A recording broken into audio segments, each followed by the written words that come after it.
어머니, 여기 사인만 하시면 돼요. 어머니, 이거 안 하시면 병원에서도 책임 안 져요. 그 말이 제 숨통을 조였습니다. 아들은 걱정하는 얼굴이었고 저는 그 얼굴을 믿고 싶었습니다.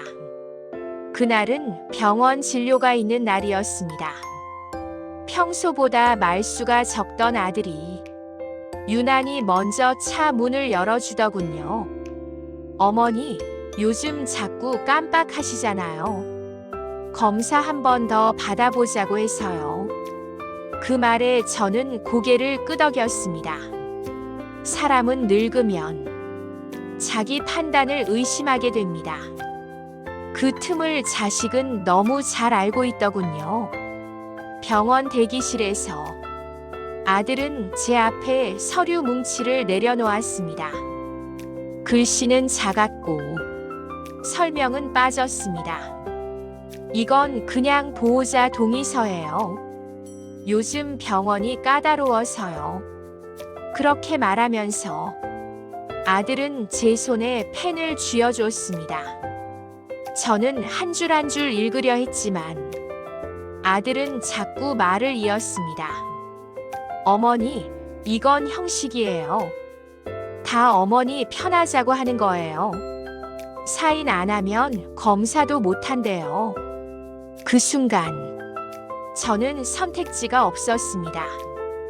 늙은 몸 하나로 병원 복도에 앉아 아들과 실랑이를 버릴 힘도 없었고 무엇보다 설마라는 마음이 저를 묶고 있었습니다. 그 서류가 요양원 입소 동의서였다는 걸 그땐 몰랐습니다. 며칠 뒤 아들은 다시 찾아왔습니다. 이번엔 집에서였습니다. 어머니, 요즘 집에 혼자 계시는 거 솔직히 좀 위험해요. 그 말 뒤에는 며느리의 말이 이어졌습니다. 어머님, 지난번에 가스 불 켜놓고 잊어버리신 거 기억 안 나세요? 기억납니다. 하지만 그건 밥을 하다 말고 전화가 와서 잠시 잊은 것뿐이었습니다.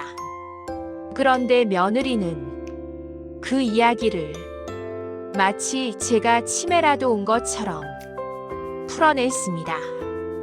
요즘은 사고 나면 자식 책임이래요. 저희도 애 키우는데 혹시라도 문제 생기면 그 말이 나올 때 아들은 고개를 끄덕이기만 했습니다.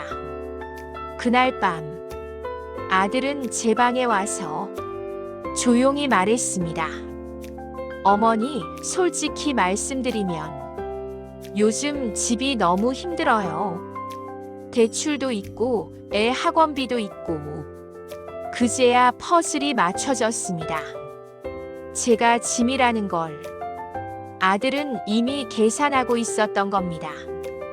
며느리는 낮에 말했죠. 요양원 비용이 생각보다 싸요. 집에서 모시는 것보다 훨씬요. 그 말에는 어머니를 덜 쓰는 방법이라는 뜻이 담겨 있었습니다. 며칠 뒤 아들은 저를 차에 태웠습니다. 어머니, 좋은 데 있어요. 호텔 같아요. 요양원 앞에 섰을 때 저는 아직도 소풍 가는 기분을 가장하고 있었습니다. 입구에는 가족 같은 돌봄이라는 문구가 걸려 있었고 아들은 제 손을 꼭 잡았습니다. 어머니, 여기서 잠깐만 쉬어요. 몸 좋아지면 다시 집으로 모실게요. 그 말이 이별 인사라는 걸 그땐 몰랐습니다. 입소 절차가 끝나자 아들은 갑자기 바빠졌습니다. 어머니, 회사에서 전화 왔어요. 금방 다시 올게요. 그렇게 말하고 아들은 제 짐을 내려놓은 채 돌아서 나갔습니다. 그날 이후 아들은 돌아오지 않았습니다. 며느리는 전화를 받지 않았고 손주는 요양원에 오지 않았습니다. 그제야 저는 깨달았습니다. 요즘 고려장은 산에 버리지 않습니다. 서류로 묻고 시설에 맡기고 연락을 끊습니다. 그리고 부모는 스스로 버려졌다는 사실을 한참 뒤에야 알게 됩니다. 어머님, 아드님이요. 어머님을 여기서 계속 지내게 하라고 하셨어요. 그 말을 듣는 순간 제 심장이 잠시 멈춘 것처럼 느껴졌습니다. 계속 지내게 하라고요. 아들은 분명히 말했습니다. 잠깐만요, 어머니. 검사 결과 나올 때까지만요. 하지만 그 잠깐이라는 말은 요양원 문을 닫는 순간부터 아들의 입에서 완전히 사라졌습니다. 입소 사흘째 되는 날, 간호사가 저를 불러 상담실로 데려갔습니다. 탁자 위에는 이미 서류가 깔려 있었고 맨 위에는 굵은 글씨가 보였습니다. 장기 요양 전환 동의서. 이건 무슨 서류인가요? 제가 물었을 때 간호사는 난처한 표정을 지었습니다. 어머님, 아드님이 이미 사인하셨어요. 어머님 상태로는 집으로 돌아가는 게 위험하다고요. 위험하다고요? 제가 밥을 흘렸나요? 폭력을 썼나요? 집을 나간 적이 있나요? 아닙니다. 제가 한 잘못은 단 하나였습니다. 아직 숨 쉬고 있다는 것. 그날부터 제 생활은 달라졌습니다. 면회는 전면 제한, 전화는 보호자 승인 후 가능, 외출은 의사 소견 필수. 그리고 가장 치명적인 건 아들이 연락 차단을 요청했다는 사실이었습니다. 며느리는 요양원으로 전화를 걸어 이렇게 말했다고 합니다. 어머니가 전화하면 받지 않게 해주세요. 자꾸 집에 가겠다고 우기면 치매 증상 더 심해져요. 저는 그 말을 직접 들었습니다. 우연히 간호사 스테이션 앞을 지나가다 스피커폰에서 흘러나온 목소리였거든요. 그 목소리는 너무나 담담했고 너무나 익숙했습니다. 제 생일날 케이크를 사오며 웃던 그 목소리였습니다. 며칠 뒤 우편물이 하나 도착했습니다. 제 통장 비밀번호 변경 안내. 제가 바꾼 적은 없었습니다. 그런데 서류 하단에는 가족 대리 신청이라는 문구가 찍혀 있었습니다. 사무실에 문의하자 직원이 아무렇지 않게 말했습니다. 아드님이요. 어머님이 치매 초기라 금융 관리가 필요하다고 하셨어요. 그날 이후 제 연금은 제 손을 떠났고 보험금 수령인도 아들 앞으로 바뀌어 있었습니다. 며느리는 그제야 제 전화를 받았습니다. 어머님, 솔직히 말씀드릴게요. 저희도 힘들어요. 이 나이에 부모 모시는 거 요즘 세상에 누가 해요? 그 말은 부탁이 아니라 선고였습니다. 제가 집에 가고 싶다고 말하자 며느리는 이렇게 답했습니다. 어머님, 거긴 이제 어머님 집 아니에요. 저희 애들 교육도 있고 집 정리도 해야 해서요. 집 정리. 그 말 속에는 제가 없었습니다. 며칠 후 요양보호사 한 분이 조용히 제게 말해주셨습니다. 어머님, 아드님이 그러시더라고요. 어차피 오래 못 사시는데 미리 정리하는 게 낫다고요.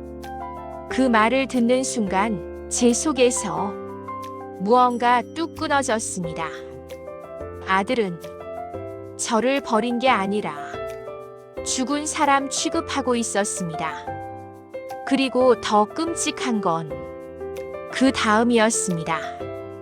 아들과 며느리는 요양원 의사에게 수면제 처방을 늘려달라고 요청했습니다. 밤에 돌아다니신대요. 망상도 심하고요. 그날 밤 제가 받은 약은 평소보다 2배였습니다. 눈꺼풀이 무거워졌고 정신이 흐려졌습니다. 그 순간 깨달았습니다. 이곳은 보호시설이 아니라 조용히 사라지게 만드는 장소라는 걸. 아들은 법적으로, 행정적으로 천천히 저를 이 세상에서 지우고 있었습니다. 그날 새벽 저는 침대에 누운 채 결심했습니다. 이대로 잠들면 다시는 깨어나지 못할 수도 있겠다는 걸 본능적으로 알았기 때문입니다. 이제 내가 나를 살려야 한다. 그 순간부터 저는 울지 않았습니다. 대신 기억했습니다. 아들이 무슨 서류에 사인했는지, 며느리가 어떤 말을 했는지, 누가 어떤 약을 늘렸는지. 이 요양원은 제가 버려진 장소가 아니라 그들이 스스로 죄를 쌓는 현장이 되고 있었습니다. 그리고 이제 곧 제가 입을 열 차례가 다가오고 있었습니다. 어머니, 이건 그냥 형식이에요. 도장만 찍으시면 다 편해져요. 그 말을 한 사람은 제 아들이었습니다. 웃고 있었고 목소리는 부드러웠습니다. 하지만 저는 그 웃음 뒤에 숨은 계산을 너무 잘 알고 있었습니다. 그날은 요양원에 들어온 지 보름째 되는 날이었습니다. 아들은 처음으로 혼자 면회를 왔습니다. 손에는 과일 바구니 하나와 두툼한 서류 봉투가 들려 있었습니다. 어머니, 요즘은 좀 어떠세요? 여기 계시니까 표정도 좋아지신 것 같아요.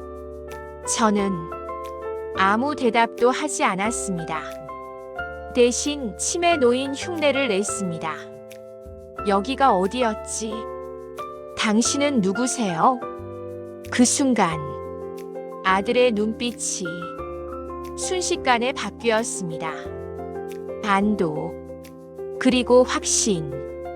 그는 제가 완전히 무너졌다고 믿은 얼굴이었습니다. 아들은 서류를 테이블 위에 올려두고 조심스럽게 말했습니다. 어머니, 요즘은 이런 거 미리 정리해놔야 서로 편해요. 이건 그냥 재산관리 위임장이에요. 재산. 그 단어가 아들의 입에서 나왔을 때 저는 속으로 웃었습니다. 아들은 제가 가진 게 연금 몇 푼과 보험 하나뿐이라고 믿고 있었습니다. 그 서류 맨 위에는 이렇게 적혀 있었습니다. 전 재산 관리 및 처분에 관한 포괄 위임. 그 아래에는 이미 아들의 이름이 대리인으로 적혀 있었고 도장 칸만 비어 있었습니다. 어머니, 손 힘 없으시니까 제가 도와드릴게요. 그는 제 손을 잡고 도장을 쥐어주려 했습니다. 그 손이 차갑게 느껴졌습니다. 그 순간 머릿속에서 며느리의 목소리가 겹쳐 들렸습니다. 지금이 기회야. 정신 멀쩡할 때보다 지금이 훨씬 깔끔해. 그날 밤 간호사에게서 우연히 들은 말이었습니다. 며느리는 이미 요양원에 여러 번 다녀갔고 의사와 상담까지 마쳤다고 했습니다. 치매 진행 속도를 조금 더 빠르게 할 수 있나요? 약 조절로 가능하죠? 그 말은 치료가 아니라 조정이었습니다. 저는 그날부터 모든 약을 삼키는 척만 했습니다. 혀 아래 숨겼다가 밤에 몰래 버렸습니다. 그리고 기억했습니다. 누가, 언제, 무슨 말을 했는지. 며칠 후 며느리가 나타났습니다. 이번에는 웃지 않았습니다. 어머님, 이제 솔직히 말할게요. 요양원 비용도 만만치 않아요. 그녀는 태블릿을 꺼내 숫자를 보여줬습니다. 이 정도면 어머님 재산으로 3년은 버텨요. 그 이후엔 상황 봐야죠. 그 말은 이런 뜻이었습니다. 3년 안에 돌아가시면 제일 좋다. 며느리는 그 말을 아주 현실적인 계산처럼 말했습니다. 그리고 결정타를 날렸습니다. 그래서요, 저희가 장례식장도 미리 알아봤어요. 요즘은 예약 안 하면 자리 없어요. 그날 밤 저는 화장실에서 한참을 앉아 있었습니다.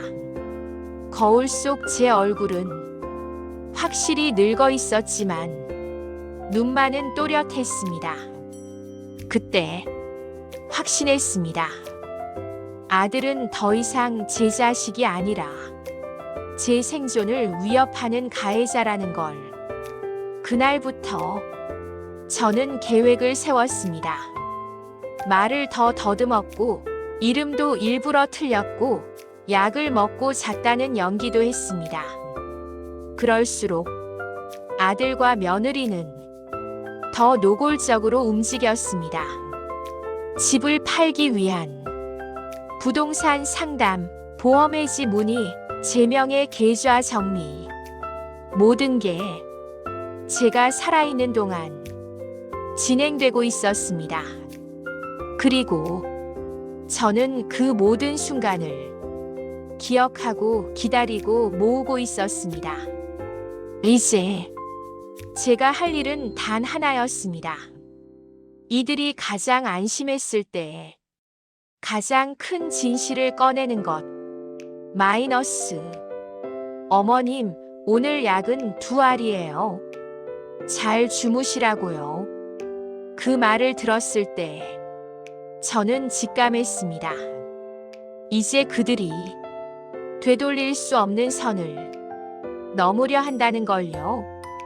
그날 저녁 간호사가 가져온 약 봉투는 평소보다 두툼했습니다. 알약의 색도 달랐고 개수도 달랐습니다. 이게 무슨 약인가요? 제가 물었을 때 간호사는 눈을 피했습니다. 보호자분 요청이요. 밤에 자주 깨신다고. 그 보호자 제 아들이었습니다. 저는 약을 입에 넣는 척하며 혀 아래에 숨겼습니다. 그리고 고개를 끄덕였습니다. 고마워요. 아들이 시킨 거죠? 간호사는 대답하지 않았습니다. 그 침묵이 모든 걸 말해주고 있었습니다. 그날 밤 저는 잠들지 않았습니다. 복도 끝에서 발소리가 오가는 소리를 계속 들었습니다. 새벽 2시쯤 방문이 열렸습니다. 아들과 며느리였습니다. 아들은 제 얼굴을 들여다보며 조용히 말했습니다. 약 드셨죠? 오늘은 푹 주무실 거예요. 며느리는 제 손목을 잡고 맥을 재는 흉내를 냈습니다. 이 정도면 괜찮아. 며칠만 이 상태면 의사소견서 나오겠네. 그 말은 명확했습니다. 정신무능 판정. 그걸로 모든 걸 끝내려는 거였습니다. 며느리는 서류를 꺼냈습니다. 이건 증여계약서예요. 어차피 어머님은 이해 못하시잖아요. 아들은 제 손을 들어 지장을 찍으려 했습니다. 그 순간 제 안에서 무언가가 또렷이 정리됐습니다. 이제 망설일 이유가 없다는 것. 저는 눈을 떴습니다. 아주 또렷하게. 진호야. 제 입에서 정확한 이름이 나왔습니다. 아들과 며느리는 얼어붙었습니다. 너 지금 뭐야? 며느리가 말했습니다. 저는 천천히 상체를 일으켰습니다. 너희가 내 약을 늘렸고 서류를 위조했고 내 돈을 먼저 계산했지.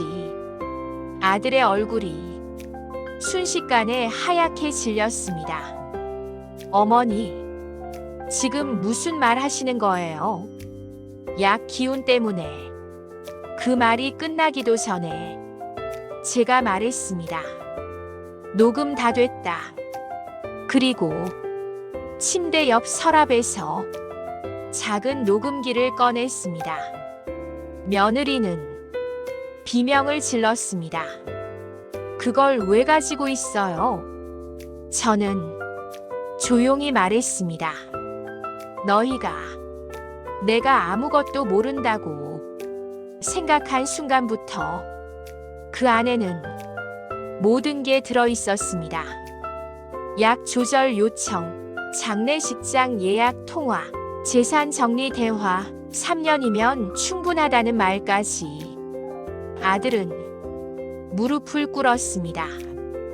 어머니, 이건 오해야. 그 순간 경찰이 들어왔습니다. 요양원 사회복지사와 제가 미리 연락해둔 변호사도 함께였습니다. 며느리는 비명을 지르며 도망치려 했고 아들은 그 자리에 주저앉았습니다. 경찰은 차분하게 말했습니다. 노인 학대, 사문서 위조, 사기 미수 혐의로 긴급 체포합니다. 그날 밤 저는 요양원을 나왔습니다. 밖의 공기는 차가웠지만 숨이 쉬어졌습니다. 차 안에서 창밖을 보며 조용히 생각했습니다. 나는 버려진 게 아니라 살아남은 거였구나. 그리고 이제 남은 건 마지막 정리였습니다. 이제 끝났습니다. 더 이상 그분들은 어머님께 접근할 수 없습니다. 경찰의 그 말이 들렸을 때 저는 그제야 긴 숨을 내쉴 수 있었습니다. 요양원 문을 나서는 순간 다리가 풀려 잠시 멈춰 서야 했습니다. 그곳은 저를 보호하는 장소가 아니라 조용히 지워버리려던 공간이었으니까요. 밖에는 기자들이 이미 와 있었습니다. 누군가가 제 사건을 언론에 넘긴 모양이었습니다. 노인 학대 사건의 피해자분이 맞습니까? 아드님이 재산을 노렸다는 게 사실입니까? 그 질문들이 제 귀를 스쳤지만 저는 아무 대답도 하지 않았습니다. 말보다 서류가, 증거가, 녹음이 더 정확한 세상이니까요. 며칠 뒤 사건은 공식화되었습니다. 치매를 가장해 부모를 요양원에 격리하고 재산을 편취하려 한 아들 부부. 기사 제목은 차갑고도 정확했습니다. 아들은 회사를 즉시 해고당했습니다. 도덕성 문제, 사회적 무리. 며느리는 아이 학교에서도 연락을 받지 못하게 되었습니다. 학부모 단체에서 공식 항의가 들어갔다고 들었습니다. 그리고 그들이 가장 믿고 있던 시간은 그들의 편이 아니었습니다. 재산은 단 한 푼도 그들 손으로 넘어가지 않았고 오히려 손해배상 청구가 들어갔습니다. 법정에서 아들은 고개를 들지 못했습니다. 어머니를 버릴 생각은 없었습니다. 그저 관리하려고. 그 말이 끝나기도 전에 판사가 말을 끊었습니다. 살아있는 사람을 사회적으로 고립시키는 걸 관리가 아니라 학대라고 합니다. 그날 판결문이 읽히는 동안 저는 법정 맨 뒤에 조용히 앉아 있었습니다. 아들의 등을 보며 눈물이 날 줄 알았습니다. 하지만 눈물은 나오지 않았습니다. 그 자리에 있던 사람은 제 아들이 아니라 저를 버린 선택의 결과였기 때문입니다. 며느리는 끝까지 저를 보지 않았습니다. 마치 제가 존재하지 않는 것처럼. 그 모습이 오히려 확실한 마침표였습니다. 사건이 끝난 뒤 저는 이름을 되찾았습니다. 누구의 어머니가 아니라 제 이름 석자로 살기 시작했습니다. 오랫동안 묵혀두었던 통장을 정리했고 재산 일부는 노인 학대 피해자 지원 단체에 기부했습니다. 그 이유를 묻는 사람들에게 저는 이렇게 말했습니다. 저처럼 살아있으면서 이미 버려진 분들이 너무 많습니다. 지금 저는 작은 집에서 혼자 지냅니다. 요양원이 아니라 제가 선택한 공간입니다. 아침에 일어나 차를 끓이고 라디오를 틀고 천천히 하루를 시작합니다. 누가 대신 관리해주지 않아도, 누가 허락하지 않아도 되는 삶입니다. 가끔 아들 이름이 떠오를 때가 있습니다. 그럴 때면 스스로에게 이렇게 말합니다. 나는 엄마로서 실패한 게 아니라 사람으로서 살아남았다. 요즘 세상에는 칼과 몽둥이 없이도 부모를 버리는 방법이 많습니다. 서류로, 약으로, 요양원이라는 이름으로. 하지만 기억하세요. 살아있는 동안 말할 수 있다면, 기억할 수 있다면, 증명할 수 있다면 당신은 아직 사라지지 않은 사람입니다. 이 이야기가 누군가에게는 경고가 되기를, 또 누군가에게는 용기가 되기를 바랍니다. 저는 오늘도 제 이름으로 하루를 살고 있습니다.